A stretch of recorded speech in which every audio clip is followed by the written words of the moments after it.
Trinity 5 Nations ടൂറിൻ്റെ 7ാമത്തെ ദിവസമാണ്. ഇപ്പോൾ ഞങ്ങൾ മക്കാവുവിലാണ് ഉള്ളത്. മക്കാവിൻ്റെ സിറ്റി ടൂറാണ് ഇന്നത്തെ പ്രോഗ്രാം. കുറച്ച് സ്ഥലങ്ങളൊക്കെ ഞങ്ങൾ സന്ദർശിക്കുന്നുണ്ട്. അതിലാദ്യത്തെ സ്ഥലമെന്ന് പറയുന്നത് എ മാ ടെമ്പിൾ. ഇതാണ് ഞങ്ങൾ ആദ്യത്തെ സന്ദർശന സ്ഥലം. മക്കാവു നഗരത്തിന് മക്കാവു എന്ന് പേര് ലഭിക്കാൻ കാരണം ഈ അമ്പലമാണ്. എ മാ ടെമ്പിളിൽ നിന്നാണ് മക്കാവു എന്നുള്ള പേര് ലഭിക്കാനായിട്ട് കാരണം. ഇത് ഇവിടുത്തെ ദേവതയെന്ന് പറയുന്ന മസ്സു, അതായത് കടൽ ദേവതയെ മസ്സുവിന് ആരാധിക്കുന്ന ഒരു സ്ഥലമാണ് ഇത്. പോർച്ചുഗീസുകാർ ആദ്യമായി ഇവിടെ എത്തിച്ചേർന്നപ്പോൾ അവിടുത്തെ പ്രദേശവാസികളോട് ഈ പേര് ചോദിച്ചെന്നും നാട്ടുകാർ എ മാ ഗൗ, എ മായുടെ ഉൾക്കടൽ എന്ന് മറുപടി നൽകിയെന്നുമാണ് പറയപ്പെടുന്നത്. ഇതിൽ നിന്നാണ് മക്കാവു എന്ന പേര് ഉണ്ടായത്. ഇത് 1488 നിർമ്മിച്ച ഒരു ക്ഷേത്രമാണ്. ഈ മക്കാവുവിലെ ഏറ്റവും പഴക്കം ചെന്ന കെട്ടിടങ്ങളിൽ ഒന്നും കൂടാണ് ഈ അമ്പലം. ഇത് യുനെസ്കോ വേൾഡ് ഹെറിറ്റേജ് സൈറ്റിൽപ്പെട്ട ഒരു സ്ഥലം കൂടിയാണ്. ഇത് പല തട്ടിലായിട്ടാണ് ഈ അമ്പലം കിടക്കുന്നത്. ഈ പോകുന്ന വഴിക്കൊക്കെ ഈ പാറക്കൂട്ടങ്ങളിലൊക്കെ ചൈനീസ് ഭാഷയിലൊക്കെ എന്തൊക്കെ എഴുതി വെച്ചിട്ടുണ്ട്. പ്രാർത്ഥനകളൊക്കെ ആയിരിക്കും. അത് 3 നിലകളിലായിട്ട് പല പല തട്ടായിട്ട് നമ്മൾ കയറിപ്പോയി. ഒരു ചെറിയൊരു കുന്നും പ്രദേശമാണ്, പാറകളാണ് ഉള്ളത് മൊത്തം. ചന്ദനത്തിരിയൊക്കെ ആൾക്കാർ കത്തിക്കുന്നുണ്ട്. ഇവിടുത്തെ എന്തെങ്കിലും ആചാരമായിരിക്കും ചന്ദനത്തിരി കത്തിക്കുക എന്നുള്ളത്.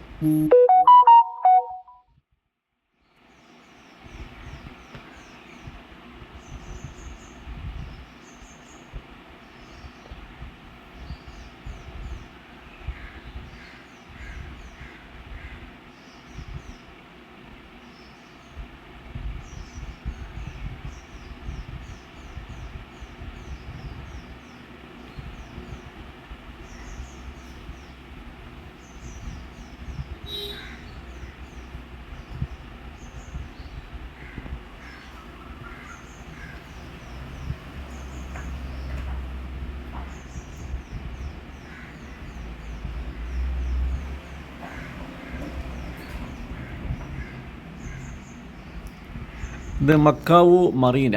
ഇത് കടലാണ്. കടലിൽ കൂടെ കപ്പൽ വരുന്ന രംഗമാണ്. ഇത് കാണപ്പോൾ നമ്മൾ ഫോർട്ട് കൊച്ചിയിൽ കപ്പലുകൾ വരുന്ന രംഗമാണ് ഓർമ്മ വരുന്നത്.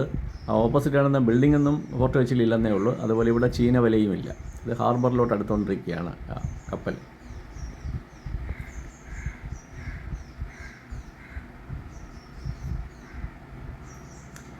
ഇത് ഞങ്ങൾ 2ാമത്തെ സ്ഥലമാണ് സന്ദർശിക്കുന്നത്. ഇത് മക്കാവു ടവർ ആണ് ഇവിടെ ഉള്ളത്. മക്കാവു ടവർ കാണാനായിട്ടാണ് ഞങ്ങൾ വന്നത്.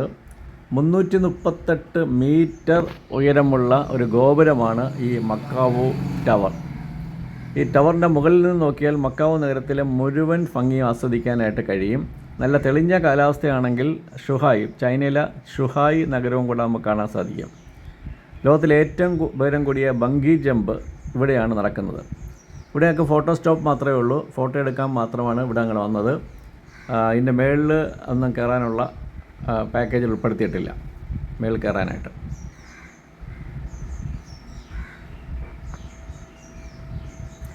അടുത്ത ഞങ്ങളുടെ 3ാമത്തെ സ്ഥലമാണ് മക്കാവുവിൻ്റെ ഹൃദയഭാഗത്ത് സ്ഥിതി ചെയ്യുന്ന അതിപ്രശസ്തമായ ചരിത്ര സ്മാരകമായ സെൻറ്റ് പോൾസ് കത്തീഡ്രൽ.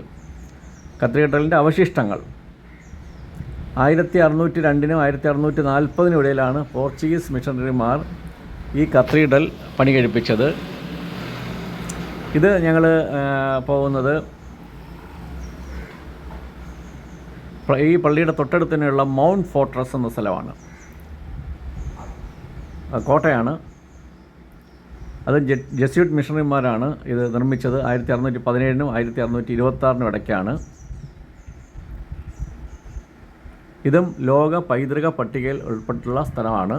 നേരത്തെ കണ്ട പള്ളിയുടെ റിമെയിൻസും ലോക പൈതൃക പട്ടികയിൽ ഉൾപ്പെട്ടിട്ടുള്ള സ്ഥലമാണ്. ധാരാളം സന്ദർശകർ വരുന്ന സ്ഥലമാണ് റൂയിൻസ് കാണാനായിട്ട്. റൂയിൻസ് ഓഫ് സെൻറ്റ് പോൾസ് കത്തീഡ്രലിൻ്റെ റൂയിൻസാണ്. അതവിടെ ഒരു മ്യൂസിയമൊക്കെ ഉണ്ടാക്കിയിട്ട് അതിൻ്റെ കുറേ ഭാഗങ്ങളൊക്കെ അവിടെ സംരക്ഷിച്ച് വെച്ചിട്ടുണ്ട്. ഒരു മതിൽ മാത്രമാണ് ഇപ്പോൾ ഉള്ളത്.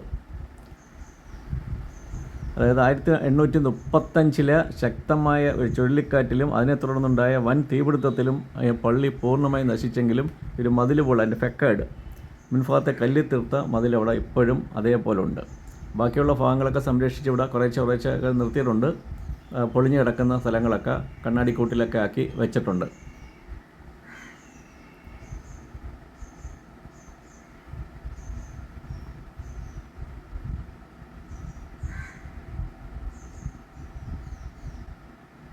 ഇത് കണ്ണാടി ചില്ല് കൂട്ടിലൊക്കെ ആക്കി വെച്ചേക്കുക. അതിലൊക്കെ ഇതിൻ്റെ അടിത്തറയൊക്കെ ആയിരുന്നതാണ് ഈ പള്ളിയുടെ. ആ ഭാഗങ്ങളൊക്കെ എപ്പോഴും സംരക്ഷിച്ച് നിർത്തിയിട്ടുണ്ട്. പള്ളിയുടെ ഭാഗമായിട്ട് ആ ഒരു മതിൽ മാത്രമേ ഉള്ളൂ, മുൻഭാഗത്താണ് എൻട്രൻസിൻ്റെ. അതും താങ്ങി നിർത്തിയേക്കുക, അല്ലെങ്കിൽ മറിഞ്ഞു വീഴും.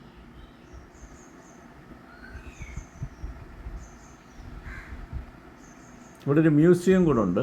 മ്യൂസിയത്തിനകത്ത് ഞാൻ കയറിയില്ല, സമയമില്ലാത്തതുകൊണ്ട് കയറിയില്ല. ഇതാണ് 5ാമത്തെ സന്ദർശനം. മക്കാവിൻ്റെ ഭരണം പോർച്ചുഗലിൽ നിന്നും ചൈനയിലേക്ക് കൈമാറിയതിൻ്റെ ഓർമ്മയ്ക്കായി നിർമ്മിച്ച ഗോൾഡൻ ലോട്ടസ് സ്ക്വയറാണ് ഈ കാണുന്നത്. Golden lotus square. ഇതിൻ്റെ നടുക്കൊരു ലോട്ടസ് ഇൻ ഫുൾ ബ്ലൂം എന്നൊരു ശില്പമുണ്ട്, സ്വർണ്ണശില്പമുണ്ട്. വെങ്കലത്തിൽ സ്വർണ്ണം പൂശിയ ശില്പമാണുള്ളത്. ഇത് 6.5 മീറ്റർ ഉയരവും 6 ടൺ ഭാരവുമാണ് അതിനുള്ളത്.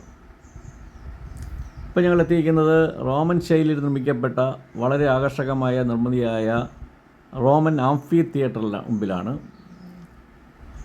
ഇത് പുരാതന റോമിലെ പ്രശസ്തമായ കൊളോസിയത്തിൻ്റെ മാതൃകയിലാണ് ഇത് നിർമ്മിച്ചിരിക്കുന്നത്. ഒരേ സമയം ഏകദേശം 2000 പേർക്ക് ഇരുന്ന് പരിപാടികൾ വീക്ഷിക്കാൻ കഴിയുന്ന തരത്തിലാണ് ഇവിടുത്തെ ഗാലറി ഒക്കെ പണിത്. ഇത് ഗാലറി 2000 പേർക്ക് ഇരിക്കാം, പരിപാടി വീക്ഷിക്കാൻ കഴിയുന്ന തരത്തിലാണ് ഇതിൻ്റെ ഗാലറിയൊക്കെ ക്രമീകരിച്ചിരിക്കുന്നത്. ഇത് നമ്മൾ കാണുമ്പോൾ വിചാരിക്കും പുരാതന റോമൻ അവശിഷ്ടങ്ങളാണെന്നൊക്കെ വിചാരിക്കും, പക്ഷേ അങ്ങനല്ല. ഇത് പുതിയ കാലത്ത് പണിഞ്ഞ കെട്ടിടമാണ്. ആ റോമൻ ശൈലിയിൽ പണിഞ്ഞിരിക്കുന്നതേ ഉള്ളൂ. ഇതൊരാധുനിക കെട്ടിടമാണ്.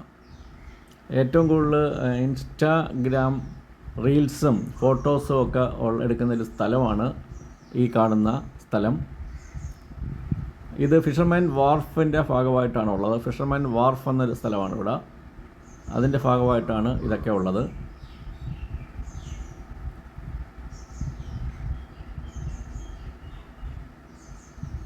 ഇത് കണ്ട ഒരു പഴയ ബിൽഡിങ്ങാണെന്ന് തോന്നും നമുക്ക്. പഴയ പുരാതന റോമിലുള്ള ഏതോ കെട്ടിടമാണെന്ന് തോന്നും, പക്ഷെ അങ്ങനെയല്ല. ഇതൊക്കെ പുതിയ ബിൽഡിങ്ങാണ്. ഇതിൻ്റെ തൊട്ട് ചേർന്ന് കടലാണ്. അതിൻ്റെ അപ്പുറത്ത് ഒരു ഹോൾഡ് ഹാർബറും കൂടെ ഉണ്ട്. ഇത് പഴയതാണെന്ന് ചോദിക്കാൻ വേണ്ടിയിട്ട് അവിടെ ഇവിടെയൊക്കെ പൊളിച്ചിട്ടിട്ടുമുണ്ട്. ആ രീതിയിലാണ് നിർമ്മിച്ചിരിക്കുന്നത്, പൊളിഞ്ഞ രീതിയിൽ. ഇതാണ് ഫിഷർമാൻ വാർഫ്. കടലിനോട് ചേർന്ന് ഉള്ള സ്ഥലമാണ്. ഇവിടെ മീൻപിടുത്തവും അങ്ങനെയൊന്നും ഇല്ല ഇപ്പം. ഇവിടെ ആൾക്കാരൊക്കെ വൈകുന്നേരങ്ങളിലൊക്കെ വന്നിരുന്ന് ഭക്ഷണം കഴിക്കാനും ഡ്രിങ്ക്സൊക്കെ കഴിക്കാനും ഉള്ള ഒരു സ്ഥലമായിട്ടാണ് ഇതിപ്പോൾ ഉപയോഗിക്കുന്നത്. രാത്രിയാകുമ്പോഴാണ് ഇതിന് വൈബുള്ളത്. ഇത് പഴയകാലത്തെ ബിൽഡിങ്ങിനൊക്കെ തോന്നുന്ന രീതിയിൽ കെട്ടിവെച്ചിട്ടുണ്ട്.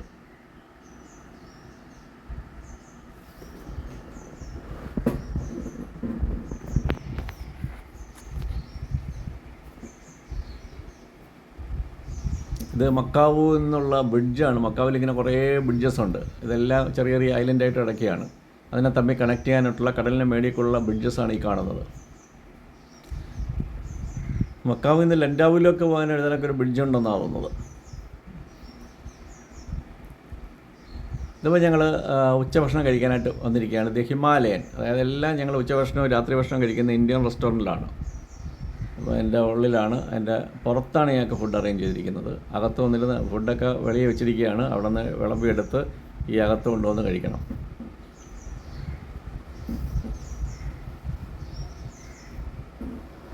ഇത് കടലിനോട് ചേർന്നിട്ടാണ് ഈ ഹോട്ടലുള്ളത്. അതിനിവിടെ നിന്ന് നോക്കിക്കഴിഞ്ഞാൽ നമുക്ക് മക്കാവു ടവർ കാണാൻ കഴിയും.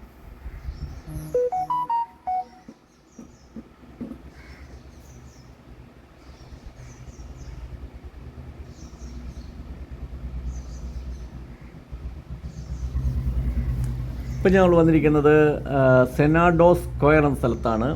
ഇത് മക്കാവിൻ്റെ ഹൃദയഭാഗത്ത് സ്ഥിതി ചെയ്യുന്ന അതിമനോഹരവും ചരിത്ര പ്രാധാന്യവുമുള്ള ഒരു ചതുരമാണ്, സ്ക്വയറാണ് സെനാഡോ സ്ക്വയർ എന്ന് പറയുന്നത്. ഇതും യുനെസ്കോയുടെ വേൾഡ് ഹെറിറ്റേജ് പദവിയുള്ള ഒരു സ്ഥലം കൂടിയാണ്. ഇവിടുത്തെ തറയിലൊക്കെ ടൈൽസൊക്കെ പതിച്ചിരിക്കുന്നത് ഒരു ഒരു പ്രത്യേക തരത്തിലാണ് ഇതിൻ്റെ ടൈൽസൊക്കെ ഒട്ടിച്ചിരിക്കുന്നത്. ഒരു നദി പിന്നെ കടലിലൊരു വേവ് കണക്കൊക്കെയാണ് ഇത് ഒട്ടിച്ചിരിക്കുന്നത്. ഇപ്പോൾ ചൈനീസ് ന്യൂ ഇയർ ആയതുകൊണ്ടാണ് ഈ അലങ്കാരങ്ങളൊക്കെ കാണുന്നത്. ഇവിടെ 2 പള്ളികളുമുണ്ട്. ഇവിടെ ഇതിൻ്റെ ഈ സ്ക്വയറിൽ തന്നെ 2 പള്ളികളുണ്ട്. ഉള്ളിലോട്ട് പോകുമ്പോഴത്തേക്ക് നമുക്ക് കാണാൻ കഴിയും. ഒന്ന് അത് സെൻറ്റ് ഡൊമിനിക് ചർച്ച് ആണ്. രണ്ടാമത്തേത് ഹോളി ഹൗസ് ഓഫ് മേഴ്സി. ഈ 2 പുരാതന പള്ളികൾ ഇവിടെ നമുക്ക് കാണാൻ കഴിയും. ഇവിടെ വൈകുന്നേരങ്ങളിലൊക്കെ വന്ന് വെറുതെ വിശ്രമിക്കാനൊക്കെ ഇരിക്കാം, ഫോട്ടോ എടുക്കാം, അങ്ങനെയുള്ളൊരു സ്ഥലമാണ്. ഏറ്റവും കൂടുതൽ ആൾക്കാർ വന്ന് ചേരുന്ന ഒരു സ്ഥലം കൂടിയാണ് Senado square. UNESCO world heritage സൈറ്റാണ് ഇത്. അതിൻ്റെ മക്കാവിൽ കുറേ വേൾഡ് ഹെറിറ്റേജ് സൈറ്റുകളുണ്ട്. അതിലൊന്നാണ് സെനാഡോ സ്ക്വയർ.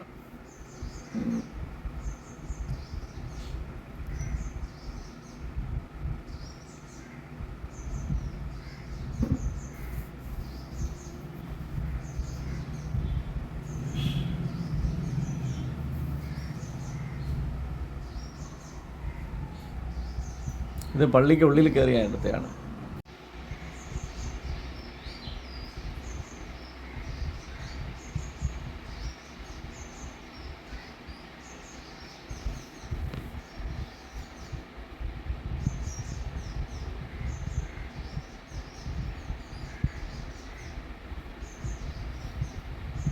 പുരാതന ബിൽഡിങ്ങുകളൊക്കെയാണ് ഇവിടെ. എല്ലാം പുരാതനമാണെന്നും പറയാൻ പറ്റത്തില്ല. ഇമാരത് ആർട്ടിഫിഷ്യലായിട്ട് ഉണ്ടാക്കി വെച്ചേക്കും പുരാതന ശൈലിയിൽ. ഈ കാണുന്നതാണ് വെനേഷ്യൻ. ഇവിടുത്തെ ഒരു ആഡംബര റിസോർട്ടാണ് വെനേഷ്യൻ, ദി വെനേഷ്യൻ മക്കാവോ. ഇതിൻ്റെ അകത്തൊരു വലിയ ഒരു ഷോപ്പിംഗ് കോംപ്ലക്സും കൂടാണ്. ഗ്രാൻഡ് കനാൽ ഷോപ്പിംഗ് കോംപ്ലക്സ് എന്നാണ് അറിയപ്പെടുന്നത്. ഇത് നിർമ്മിച്ചിരിക്കുന്നത് വെനീസിലാണ്. ഇഷ്ടംപോലെ കനാലുകളൊക്കെ ഉണ്ട്. അപ്പോൾ ഈ ഹോട്ടലിൻ്റെ മേളിൽ 3 നില കഴിഞ്ഞ് കഴിയുമ്പോഴത്തേക്ക് അവിടെ കനാലുകളുണ്ട്. അതിലെ കൂടെ ബോട്ട് സർവീസും ഒക്കെ ഉണ്ട്. വെനീസിൻ്റെ ഒരു കൃത്രിമമായിട്ട് സൃഷ്ടിച്ചിട്ടുണ്ട് തടാകങ്ങൾ. അവിടുത്തെ കൃത്രിമ കനാലുകളൊക്കെ ഇവിടെ സൃഷ്ടിച്ചിട്ടുണ്ട്. അതിലെ കൂടെ വള്ളങ്ങളൊക്കെ ഓടുന്നുണ്ട്. ഇതിന് വ്യത്യസ്തമായൊരു അനുഭവം നൽകാൻ വേണ്ടിയിട്ടാണ് ഇതൊക്കെ ഒരുക്കിയിരിക്കുന്നത്.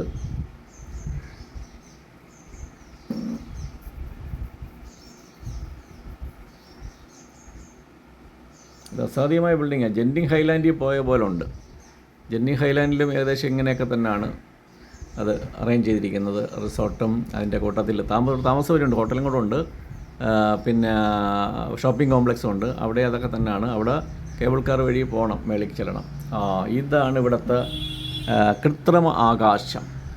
ഇത് കണ്ടാൽ നമുക്ക് ആകാശമായിട്ട് തോന്നും, എന്നാൽ ഇത് കൃത്രിമമായിട്ട് നിർമ്മിച്ചിരിക്കുന്നൊരു ആകാശമാണ്.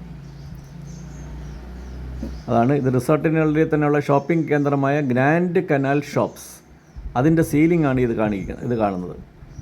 അതായത് സന്ദർശകർ എപ്പം വന്നാലും ഇത് പകൽ സമയമാണെന്ന് പ്രതീതി ഉളവാക്കുന്ന രീതിയിലാണിത് രൂപകൽപ്പന ചെയ്തിരിക്കുന്നത്.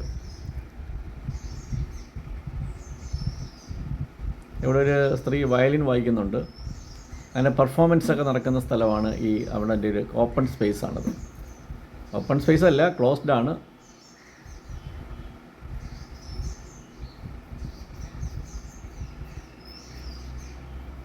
കണ്ടാൽ നമ്മൾ ഓപ്പൺ സ്പേസ് ഇരിക്കാൻ തോന്നും ആകാശം കാണുമ്പോൾ.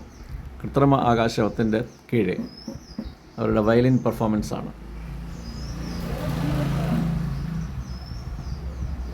കുട്ടികളൊക്കെ വന്ന് ഫോട്ടോ എടുക്കാനായിട്ട് നിൽക്കുക അവരുടെ കൂടെ നിന്ന്. ഏതോ ഒരു പ്രശസ്ത വയലിനിസ്റ്റാണ്, നമുക്കറിയത്തില്ല. മമ്മൂട്ടി മോഹൻലാലൊക്കെ ആണെങ്കിൽ നമുക്കറിയാമായിരുന്നു.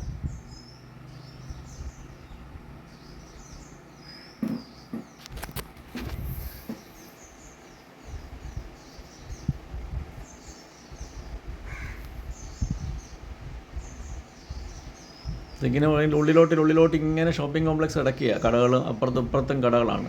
ഇങ്ങനെ എത്ര വേണമെങ്കിലും നമുക്കിങ്ങനെ നടന്ന് പോകാൻ കഴിയും. ഞങ്ങൾ കുറച്ച് ദൂരമൊക്കെ ഞങ്ങൾ മുന്നോട്ട് പോയി. ഇത് കണ്ടില്ലേ, കനാൽ കണ്ടില്ലേ, അതിനകത്ത് ഇപ്പം വെള്ളമില്ല. ഇത് വെനീസിലെ തെരുവുകളിലൂടെ നടക്കുന്ന പോലൊരു ഫീലിംഗ് നമുക്ക് കിട്ടും. ഈ തടാകം, ആ തടാകയിൽ കൂടെ ഉള്ള ബോട്ടിങ്ങും ഒക്കെ കൂടെ വരുമ്പോഴത്തേക്ക് വെനീസിലെത്തിയെന്ന പോലെ നമുക്ക് തോന്നും. അതാണ് ഇതിൻ്റെ പ്രത്യേകത. അപ്പോൾ ഇന്നത്തെ അവസാനത്തെ സന്ദർശന സ്ഥലം വെനീഷ്യനാണ്. ഇതിനകത്തൊരു പ്രധാന ഐറ്റം എന്ന് പറയുന്നത് ഇവിടെ ഒരു വലിയൊരു കാസിനോ ഉണ്ട്. ആ കാസിനോയുടെ ഉള്ളിലോട്ട് ഫോട്ടോ എടുക്കാനും വീഡിയോ എടുക്കാനൊന്നും പറ്റത്തില്ല. കാസിനോട്ട് ഞാൻ കയറിയതുമില്ല. കാസിനോ നേരത്തെ ഒരു 1-2 കാസിനോയിലൊക്കെ കയറി. എല്ലാവരും കണക്കൊക്കെ തന്നെ ഇരിക്കുന്നു. നമുക്ക് വെറുതെ ഒന്ന് വായി നോക്കി എന്നിട്ട് വരാമെന്നേ ഉള്ളൂ. അതുകൊണ്ട് ഞാൻ അങ്ങോട്ട് പോയില്ല. ഇതിപ്പം സന്ദർശനം കഴിഞ്ഞു. ഇനി ഞങ്ങൾ നേരെ തിരിച്ച് ഭക്ഷണം കഴിക്കാൻ പോകുന്നു. അത് കഴിഞ്ഞിട്ട് റൂമിലേക്ക് പോവുകയാണ്.